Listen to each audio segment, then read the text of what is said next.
Big boss ಅಂತಕ್ಕಂಥ ಒಂದು ಸ್ಪರ್ಧಾತ್ಮಕ ಆದಂಥ ಒಂದು ಮನೋರಂಜನಾ ಕಾರ್ಯಕ್ರಮ ಅಂತ ಭಾವಿಸ್ಕೊಂಡಿದ್ವಿ. ಅದರಿಂದ ಏನು ಲಾಭ ಏನಿಲ್ಲ ಅಂತಕ್ಕಂಥದ್ದನ್ನ ನೀವೇ ಊಹಿಸ್ಕೊಳ್ಳಿ. ಏನು 12ನೇ ಸೀಸನ್ನು ಎಷ್ಟು ಜನಕ್ಕೆ ಇಲ್ಲಿವರೆಗೂ ಗೆದ್ದಿದ್ದಾರೆ ಅಂತಕ್ಕಂಥದ್ದು ನಿಮಗೆ ಗೊತ್ತಾ? ಗೆದ್ದವ್ರು ಏನು ಮಹಾನ್ ಸಾಧನೆ ಮಾಡಿಬಿಟ್ಟಿದ್ದಾರಾ? ಇಲ್ಲ ಕಾರ್ಗಿಲ್ ಯುದ್ಧ ಮಾಡಿ ಗೆದ್ದು ಬರ್ತಾ ಇದ್ದಾರಾ?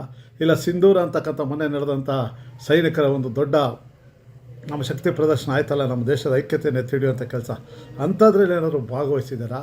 ಅಂಥವ್ರಿಗೆ ನೀವು ಈ ಕೋಟಿಗಟ್ಟಲೆ ಮಿಲಿಯನ್ಸ್ ಗಟ್ಟಲೆ ನೀವು ಅವ್ರಿಗೆ ತಮ್ಮ ಬೆಂಬಲವನ್ನು ವ್ಯಕ್ತಪಡಿಸಿದ್ರೆ ಅಂತಕ್ಕಂಥದ್ದನ್ನ ಆತ್ಮವಿಮರ್ಶೆ ಮಾಡ್ಕೊಳ್ಳಿ. ಏನು ಬಿಗ್ ಬಾಸು ಅದು ಯೋಗ್ಯವಾದಂಥ ಕಾರ್ಯಕ್ರಮ, ಜನಪರವಾದಂಥ ಕಾರ್ಯಕ್ರಮ, ಸುಸಂಸ್ಕೃತ ಸಜ್ಜನರ ಅದರಿಂದ ರೂಪಿತವಾದಂಥ ಒಂದು ಕಾರ್ಯಕ್ರಮ, ಸಮಾಜಕ್ಕೆ ಏನೋ ಕೊಡುಗೆ ಇದೆ ಅನ್ನೋದಾದರೆ ಬೆಂಬಲಿಸಿ. ಏನಾಗಿದೆ ಅಲ್ಲಿ? ಸಮಾಜಕ್ಕೆ ಯಾವುದೂ ಬೇಡವಾದ ವಿಷಯ ಹೋಗ್ತಾರೆ ಒಳಗಡೆ ಲಲನೆಗಳು ಮಾಡಿಕೊಂಡು ಒಬ್ರಿಗೊಬ್ಬರು ಪ್ರೀತಿಸ್ಕೊಂಡು ಈಚೆ ಬಂದು ಮದುವೆ ಆದಮೇಲೆ ಕಿತ್ತೋಗೋವಂಥ ವಿಷಯಗಳು ಬಿಗ್ ಬಾಸಿಂದ ಬಂದಿದೆ. ಅನೇಕರು ಅದೇ ಗ್ರಾಮೀಣ ಸೊಗಡು ಅಂತಕ್ಕಂಥ ನಮ್ಮ ಪ್ರಥಮ ಅಂತಕ್ಕಂಥವ್ರು, ಹನುಮಂತು ಅಂತಕ್ಕಂಥವ್ರು ಒಂದಷ್ಟು ಜನರ ಮನಸ್ಸನ್ನು ಗೆದ್ದಿದ್ರು. ಈಚೆ ಬಂದು ಏನು ಸಾಧನೆ ಮಾಡಿಬಿಟ್ಟಿದ್ದಾರೆ? ದೇಶಕ್ಕೆ ಕೊಡುಗೆ ಏನು ಕೋಟಿಗಟ್ಟಲೆ ಮಿಲಿಯನ್ಸ್ ಗಟ್ಟಲೆ ಹಾಕಿದ್ದ ಏನು ಓಡಾಡ್ತಾ ಇದ್ದೀರಲ್ಲ, ಯಾರಿಗೋ ಉತ್ತರ ಕೊಡೋಕ್ಕೆ, ಯಾರೋ ಟೀಕಾಕಾರರಿಗೆ, ಯಾರೋ ಬಕೆಟ್ಗಳಿಗೆ ಉತ್ತರ ಕೊಡೋದಕ್ಕೆ ನೀವುಗಳು ರ್ಯಾಲಿ ಮಾಡಿಕೊಂಡು ಪ್ರತಿಭೆ ಇದ್ದರೆ ಜನ ಆಯ್ಕೆ ಮಾಡೇ ಮಾಡ್ತಾರೆ. ಅದೊಂದು ಸುಸಂಸ್ಕೃತ ಸಜ್ಜನರ ಕಾರ್ಯಕ್ರಮವನ್ನು ಸಂಸ್ಥೆಯವರು ನೆರವೇರಿಸಿದ್ರೆ ಸರಿಯಾದ ಫಲಿತಾಂಶವನ್ನು ಕೊಡ್ತಾರೆ. ಒಂದು ವೇಳೆ ಸರಿಯಾದ ಫಲಿತಾಂಶ ಕೊಡಲಿಲ್ಲ ಅಂದರೆ ಆ ಸಂಸ್ಥೆಯವ್ರು ನಡೀತಕ್ಕಂಥ ಕಾರ್ಯಕ್ರಮ ಬೆರಕೆ ಕಾರ್ಯಕ್ರಮ ಅಂತ ಬೆರಕೆಯವ್ರು ನಡೆಸಿದ್ದು ಅಂತ ಹೇಳಿ ಬಿಟ್ಟಾಕ್ತಾರೆ. ಇಷ್ಟು ನಾವು ಮನಸ್ಸು ಇಟ್ಕೊಂಡ್ರೆ ಸಾಕಾಗಿತ್ತು. ಅದಕ್ಕೆ ಇತ್ತೀಚಿನ ಪೈಪೋಟಿಗಳು, ಇತ್ತೀಚಿನ ಏನು ಭಾರತದ ಸೈನಿಕರು ಸಹ ಇಂಥವ್ರಿಗೆ ಓಟ್ ಹಾಕಿ ಕಲಾವಿದರುಗಳು, ರೈತರು, ಮಣ್ಣಿನ ಮಕ್ಕಳು ಎಲ್ಲರೂ ಅಭಿಮಾನಕ್ಕೆ ಯಾರ್ದು ಏನು ಓಟ್ ಹಾಕಿ ಅಂತ ಹೇಳೋದ್ರಲ್ಲಿ ತಪ್ಪಿಲ್ಲ. ಆದರೆ ಎಲ್ಲೋ ಅದೊಂಥರ ವಿಕೋಪಕ್ಕೆ ಹೋದಂಗೆ ಹೋಗ್ತಾಯಿದೆ. ಸ್ಪರ್ಧಿಗಳು ಅವ್ರಿಗೆ ಈಚೆ ಏನು ನಡೀತದೆ ಅನ್ನೋದೇ ಗೊತ್ತಿರಲ್ಲ. ಈ ಟೀಕೆಗಳು ಅವ್ರ ಕುಟುಂಬದವ್ರು ನೋಡ್ತಿರ್ತಾರೆ, ಅವ್ರ ತಂದೆ ತಾಯಿ ನೋಡ್ತಿರ್ತಾರೆ. ಆ ಮಟ್ಟದಲ್ಲಿ ಕೆಟ್ಟವಾದಂಥ ವ್ಯಂಗ್ಯಾತ್ಮಕವಾದಂಥ ಪ್ರಹಸನಗಳನ್ನ ಸಾಮಾಜಿಕ ಜಾಲತಾಣದಲ್ಲಿ ಬಿಡೋದು, ಯಾರೋ ಈಚೆ ಕುಂತವ್ರು ಬುಡಬುಡ್ಕೆ ಆಡಿಸ್ತಾರೆ, ಅವ್ರಿಗೆ ನೀವು ಉತ್ತರ ಕೊಡೋದು, ಇದರ ಅವಶ್ಯಕತೆ ಇಲ್ಲ.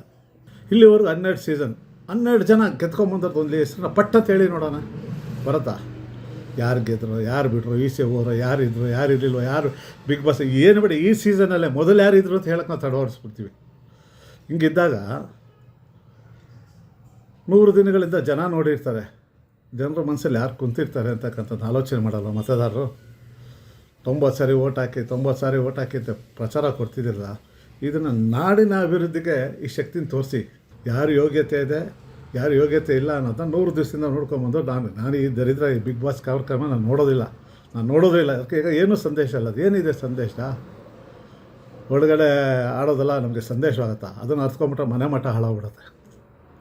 ಏನು ನಾಟಕಗಳು, ಡ್ರಾಮಗಳು, ಅನಿರೂಪಕ ಹಾಕೋ ಡ್ರೆಸ್ಗಳು ಇವೆಲ್ಲ ನೋಡಿ ಹೆಂಗಿದೆ. ಕಸಾಯಖಾನೆಯಲ್ಲಿ ದನಿನ ಮಾಂಸ ಕಡಿಯೋನು ಹಾಕ್ತಾನಲ್ಲ ಡ್ರೆಸ್ಸು, ಅದು ನಾವು ಹಾಕ್ಕೊಂಡು ಆದರ್ಶನ ನಮಗೆ? ಏನು ನಮ್ಮ ನಾಡಿಗೆ ಸಂಸ್ಕೃತಿಗೆ ಏನಾದರೂ ಈ ಬೀದಿಗೆ ಬಂದಿದ್ದಾರಾ? ನಾವು ಭಾಷೆಗೆ ತೊಂದರೆ ಆದಾಗ ಬೀದಿಗೆ ಬಂದಿದ್ದಾರಾ? ನಮ್ಮ ನೆಲ ಜಲ ಕಾವೇರಿಗೆ ತೊಂದರೆ ಆದಾಗ ಬೀದಿಗೆ ಬಂದಿದ್ದಾರಾ? ಇವ್ರು ನಮಗೆಲ್ಲ ಆದರ್ಶನ? ಇವ್ರು ನಡೆಸ್ಕೊಡೋ ಕಾರ್ಯಕ್ರಮ ಅಭೂತಪೂರ್ವನ? ಸ್ವಲ್ಪ ಆಲೋಚನೆ ಮಾಡಿ. ಜನ ದಡ್ರಲ್ಲ. ಹೌದು, ಒಬ್ಬ ವ್ಯಕ್ತಿ ಮಾಡಿ ಹಳ್ಳಿಯಿಂದ ಬಂದವನು ನೋಡಿದವನು ಮಾಡ್ತಿ ಜನಕ್ಕೆ ಗೊತ್ತಾಗತ್ತೆ. ಹನುಮಂತ ಗೆಲ್ಲಿಲ್ವಾ? ಪ್ರಥಮ್ ಗೆಲ್ಲಿಲ್ವಾ? ಅಲ್ಲಿರಲಿಲ್ವ ಬೇರೆಯವರು ಇರಲಿಲ್ವೇನ್ರಿ? ಜನ ತೀರ್ಮಾನ. ಒಂದು ವೇಳೆ ಏನಾದರೂ ಇಲ್ಲಿ ಮೋಸ ಆಗಿದೆ ಅಂದರೆ ಅದು ಜನಕ್ಕೆ ಗೊತ್ತಾಗತ್ತೆ. ನಾವು ಅವೆಲ್ಲ ಹೇಳಿದೆ, ಇದೊಂದು ಸುಸಂಸ್ಕೃತ ಸಂಸ್ಕಾರವುಳ್ಳ ಸಜ್ಜನರ ಕಾರ್ಯಕ್ರಮ, TRPಗೋಸ್ಕರ ಮಾಡ್ತಾಯಿದ್ದೀವಿ. ಒಳ್ಳೆಯ ಕಾರ್ಯಕ್ರಮ ಕೊಟ್ಟರೆ ಜನ ಮೆಚ್ಚುತ್ತಾರೆ ಅಂತ ಕೊಟ್ಟರೆ ಸರಿ. ಕೇವಲ ದುಡ್ಡಿಗೆ ಅಡ್ಜಸ್ಟ್ಮೆಂಟು ಇನ್ನೊಂದೇನು ಮಾಡಿದ್ರೆ ಜನಕ್ಕೆ ಗೊತ್ತಾಗಲ್ವಾ? ಹಂಗೇನೋ ಮಾಡಿ ಯಾರನ್ನಾದ್ರೂ ಗೆಲ್ಸಿದ್ರೆ ಜನ ಬಿಡ್ತಾರಾ? ಚಪ್ಪಲಿ ಬಿಡೋ ಜಾಗದಲ್ಲಿ ಬಿಡ್ತಾರೆ. ಕಾರ್ಯಕ್ರಮ ನೆಕ್ಸ್ಟ್ ಮೂಸು ನೋಡೋಲ್ಲ. ಆದ್ದರಿಂದ ಇನ್ನೂ ಫಲಿತಾಂಶ ಬರೋಕ್ಕೆ ಮುಂಚೆನೇ 6 ಬಟ್ಟುಗಳಿರು. ಈ 6 ಬಟ್ಟುಗಳನ್ನ ನಾಡು, ನುಡಿ, ನೆಲ, ಜಲ, ಭಾಷೆ, ಸಂಸ್ಕೃತಿ, ಸಂಸ್ಕಾರ, ನಮ್ಮ ಜನ, ನಮ್ಮ ರೈತ, ನಮ್ಮ ಸಂಸ್ಕಾರ ಅನ್ನೋ ನಿಟ್ಟಿನಲ್ಲಿ ತೋರಿಸಿದ್ರೆ ಈ ನಾಡು ಖಂಡಿತವಾಗೂ ಅಭಿವೃದ್ಧಿ. ಇವತ್ತು ಜಾಗತೀಕರಣದ ಪ್ರಭಾವದಲ್ಲಿ ಭಾಷೆಯನ್ನು ಕಳ್ಕೊತಾ ಇದ್ದೀವಿ. ಶಿಕ್ಷಣದಲ್ಲಿ ಕನ್ನಡ ಭಾಷೆಯನ್ನು ಕಳ್ಕೊತಿದ್ದೀವಿ. ಸಾವಿರಾರು ವರ್ಷ ಇತಿಹಾಸ ಇರೋದನ್ನ.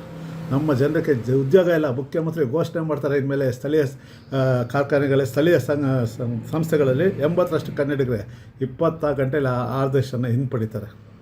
ಇಂಥ ದುರಂತದ ಸ್ಥಿತಿಯಲ್ಲಿ ಕನ್ನಡಿಗರು ಇದ್ದೀವಿ. ಹೀಗಿದ್ದಾಗ ನಾವು ಏನು ಆಲೋಚನೆ ಮಾಡಬೇಕು? ಯಾರೋ ಈಚೆ ಬಾಯಿ ಬಂದು ಬೊಗಳ್ತಾರೆ ಅಂತ ಅದಕ್ಕೆಲ್ಲ ಉತ್ತರ ಕೊಟ್ಕೊಂಡು ಹೋಗ್ತೀರಾ? ಟೀಕೆಕಾರರಿಗೆ ಟೀಕೆಯಲ್ಲಿ ಉತ್ತರ ಕೊಡೋಕೆ ಹೋಗ್ತೀರಾ? ಬೊಗಳ್ತಾನೆ ಇರ್ತವೆ. ಜನ ಯೋಗಿಯವರು ಬುದ್ಧಿವಂತರು, ಸಜ್ಜನರು, ಸುಸಂಸ್ಕೃತರು ಯಾರಿಗೆ ಹಾಕಬೇಕು ಅನ್ನೋದು ಅವ್ರು ತೀರ್ಮಾನ ತೊಗೊತಾರೆ. ಒಂದು ಮನೋರಂಜನಾತ್ಮಕ ಕಾರ್ಯಕ್ರಮ ಹಾಗೇ ನೋಡೋಣ. ಅಲ್ಲಿ ಯಾರು ಯೋಗ್ಯವಾಗಿದ್ದಾರೆ ಅವ್ರನ್ನ ಗೆಲ್ಸೋಣ ಹೇಳ್ದೆ ನಾನು. ಧನ್ಯವಾಗಲಿ. ಯೋಗ್ಯವಾದವ್ರು ಗೆಲ್ಲಿ, ಯೋಗ್ಯವಾದಂಥವ್ರಿಗೆ ಶುಭವಾಗಲಿ.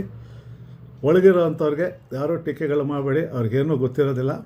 ಆದ್ದರಿಂದ ಇಲ್ಲಿ ಯಾರೋ ಬೊಗಳ್ತಾರೆ ಅಂತ ಪ್ರತಿಷ್ಠೆಗೆ ಯಾರು ತೊಗೊಬೇಡಿ ಅಂತ ಹೇಳ್ತಾ, ಬಿಗ್ ಬಾಸ್ನ ಫಲಿತಾಂಶ ಯೋಗ್ಯವಾದವ್ರಿಗೆ ಸಿಗಲಿ ಅಂತೇಳಿ ನಾನು 2 ಮಾತು ಮುಗಿಸ್ತೀನಿ. ನಮಸ್ಕಾರ, ಧನ್ಯವಾದಗಳು.